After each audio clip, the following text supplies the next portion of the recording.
कोल्हापूरमधील master chef Digvijay Bhosale यांच्या टीमने तांदळाच्या विविध जातीपासून 521 पदार्थ बनवण्याचा विश्वविक्रम केलाय। भारतासह विविध देशातील तांदळाचे पदार्थ यावेळी बनवण्यात आले। तांबड्या पांढऱ्यासोबतच तांदळाचे पदार्थ सुद्धा खवय्यांना आकर्षित करू शकतात, हा या अनोख्या उपक्रमामागचा संदेश होता। यावेळी तरुणांना हॉटेल क्षेत्रामध्ये रोजगार उपलब्ध करून देण्यासाठी मार्गदर्शन सुद्धा केलं गेलं।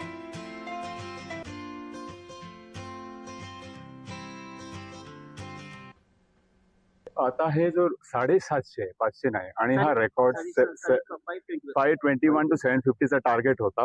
आणि मी काय म्हणतो, हा केवळ आकडा नाही आहे, ह्याच्यामध्ये भरपूर रिसर्च आहे, लर्निंग आहे।